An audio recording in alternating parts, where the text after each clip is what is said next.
गिबियावनो बयखौबो बड' निउस इउटुब चेनेलनि गोदान खौराङाव बरायबाय। नोंथांमोननि थाखाय बे समाव माखासे खौरां लाबोदों। भिडिअखौ जोबजासे नायलांनो दाबाव आरो चेनेलाव गोदानब्ला अन्नानै साबस्क्राइब खालामना बेल आइकनआ अलाव होनानै ला आरो भिडिअखौ लाइक कमेन्ट शेयार खालामनो गुरै खावलायबाय।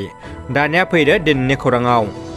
गिबि खौराङाव दङ नर्थ इस्ट इउनाइटेड एफसिनि बिगोमा बलिउडनि मुंदांखा फावखुंगुर जन आब्राहामा नर्थ इस्ट इउनाइटेड फुटबल क्लाबनि गोदान सिइअ महरै मान्दात तामानेखौ थिसनबाय। नर्थ इस्ट इउनाइटेड फुटबल क्लाबा थांनाय 16 मे खालि मान्दात तामानेखौ क्लाबनि गोदान चिफ एक्जिकिउटिभ अफिसार सिइअ महरै फोसावदों। मान्दात तामानेआ सासे गागि भारतारि जोलुर गेलेगिरि आरो आथिखालनि गेलेमु बिथिङाव जौगाखांनायाव बिथांनि बिहोमा दं होननानै मिथिनो मोन्दों।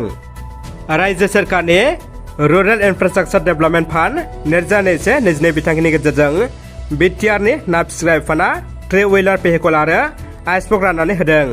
क'क्राझार सोहोरनि साखाथियाव थानाय गोदान फ्लाइअभारजों नांजाबनाय क'क्राझार जिल्ला ना फिसिनाय जौगाखां मावख'गिरिनि मावख'आव बिटिआरनि मावफुं सोद्रोमा राकेश ब्रह्मनि नुजाथिनायाव बे थ्री व्हीलर भेहिकल आरो आइसबकखौ राननानै होदों। मख'जाथावदि बिटिआरनि मोनब्रै जिल्लानि गासै 140 मुलाम्फागिरिफोरनो बे थ्री व्हीलर भेहिकल आरो आइसबक्सखौ राननानै होनाय जागोन। बेनिनो क'क्राझार जिल्लानि सा 26 मुलाम्फागिरिफोरनि गेजेराव दिनै साबानो बिटिआरनि मावफुं सोद्रोमा राकेश ब्रह्म बिथांनि बाहागो लानायाव मोनसे हाबाफारिनि गेजेरजों क'क्राझार जिल्ला ना फिसिनाय जौगाखां मावख'गिरिनि मावखुलियाव राननानै होयो। नोंथांमोना बयबो सांग्रां जा। फुजानि प्रसाद जानानै सा 50 सुबुंफ्रा लोमजानायनि खौराङा सोराङाव फैदों। जाथाया आसामावनो सोमजिदों। खौरांनि बायदिब्ला सोनाब कार्बि आंलं जिल्लानि खेर'नियाव फुजानि प्रसाद जानानै सा 50निबो बारा सुबुंफ्रा लोमजादों। बे जाथायखौ राजेश बे मुंनि सासे सुबुं नखराव मनसा फुजा होनायनि प्रसाद जानाय जादों होननानै खौरां मोन्दों।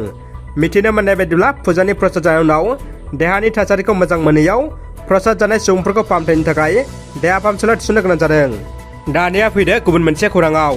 देग्लाय बोसोरनि बड'फा इउएन ब्रह्म सुपार 50 मिशन मेडिकेल सायख' आनजादनि फिथाइखौ दिनै फोसावबाय। क'क्राझार सहरनि बड'फा नोगोराव थानाय बड'लेण्ड गेस्ट हाउसआव खुंफुंनाय मोनसे खौरांगिरि मेलनि गेजेरजों बिटिसिनि सोलोंथाइ बिफाननि डाइरेक्टर जगदीश प्रसाद ब्रह्म, बिटिआरनि गाहाय खुंगिरि प्रमद बर'नि अएसडि डक्टर सांग्रां ब्रह्म, सोलोंथाइ बिफाननि अएसडि नीलोत्पल काश्यप बिथांमोना बड'फा उपेन्द्र ब्रह्म सुपार 50 मिशन मेडिकेल सायख' आनजादाव उथ्रिसारनाय बिजाथिफोरनि मुं फारिलाइखौ फोसावो। जिल्ला महरै क'क्राझार जिल्लानिफ्राय सा 12, चिरां जिल्लानिफ्राय सा 1, बाक्सा जिल्लानिफ्राय सा 19, तामुलपुर जिल्लानिफ्राय सा 6 आरो उदालगुरि जिल्लानिफ्राय सा 12 बिजाथिफ्रा उथ्रिसारदों। मख'नो गोनांदि उथ्रिसारनाय बिजाथिफ्रा फैगौ 23 अक्ट'आव क'क्राझार जिल्ला लाइब्रेरियाव जोबथा काउन्सिलिं जागोन। मोनसे गिख्रंथाव खौरां। गोजोननि बिटिआरआव असान्थि। बिटिआरआवनो बर' फिसाखौ लांखारदों। प्रमद बर'नि गोजोन बिटिआरआव मानसि लांखारनाय जाथाय। तामुलपुर बियाब बाथौ गौथुमनि दौरि आफादनि आफादगिरि धनपति लाहारिखौ सिनाय मोनै दुथांफोरा किडनेप खालामदों। मिथिनाय बायदिब्ला दिनै फुंनि समाव मटंगापुरनि साहा फारसेनिफ्राय बलेर' गारियाव हमख्रमना लांनायनि सन्देह खालामदों। जाथायखौ दायो नखरा थानायाव केस थिसनबाय। लोगोसे पुलिस बिफाना थाबैनो लांखारनायखौ बोखांगोन होनना नखरनो खोन्थादों। सौरभ गांगुलीनो जेड केटेगरि सिकिउरिटि होबाय।